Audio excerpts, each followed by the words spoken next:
This is Providence Place Mall. Like many shopping centers, this is where thousands of people show up every day shopping. Most of them will work hard for their money, but will have little to show for it at the end of their lives.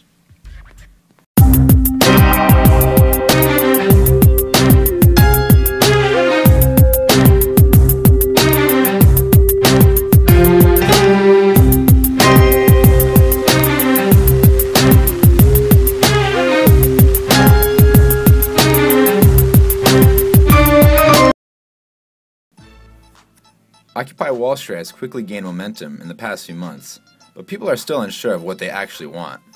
To get a better perspective, we went down to Burnside Park to see Providence's Occupy movement. Yeah, Occupy Providence is, the Rhode Island, the major Rhode Island incarnate of the international Occupy movement. There's over 1,500 cities occupying at the moment. And, this is what Occupy Providence looks like. Occupy gets flack around the country and around the world for being a young movement, a misguided movement, an unorganized movement, a movement that doesn't have goals, and that's clearly inaccurate. We have clear and obvious points of unity. This is a mass economic injustice that we're fighting. We're standing in solidarity with Occupy Wall Street against the practices of Wall Street and the 1%. Goldman Sachs, Bank of America, predatory loans, predatory lending, derivatives, speculation, all manner of unjust financial practices perpetrated by multimillionaires and billionaires. But what does the movement stand for? According to a recent USA Today Gallup poll, 59% of Americans say they don't know enough to have an opinion about the movement's goals. But still, many occupiers would like to disagree. Yeah, it's a pretty broad subject, but I don't think that the progressivism that we have in power right now is going to help, and neither are the conservatives. It's just something that, something new has to come of this, new ideas. Wow, one thing is for sure, these people are pissed off. Corporations are certainly greedy, and the governments are corrupt. But what does Occupy Wall Street plan to do to fix these problems? If you're looking for a box to put this in, it's not going to fit in any box. It's something different than anything we've ever had before. It's not. There's no timeline. We don't want to see the conversation end. We're not looking for an end point. There's no end game. We'd like to see the conversation continue, and this is not meant to stop. This seems very familiar. Haven't we already seen this before?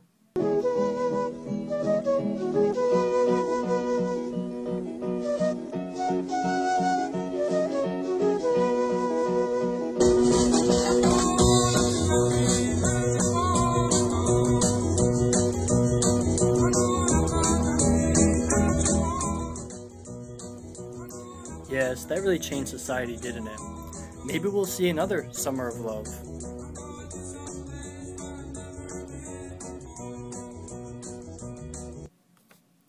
I think we're beginning to understand what Occupy movement is all about. Picture the scene in any fascist world leader's office as security rushes in to tell them of the latest threat to business as usual. Mr. President, protesters are massing in the streets. Yes, Agent Smith. And what are they doing?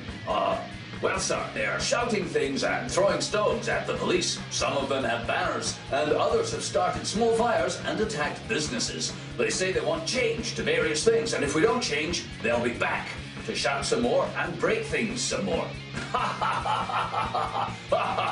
Don't worry, Agent Smith. That'll never fucking work. What a joke.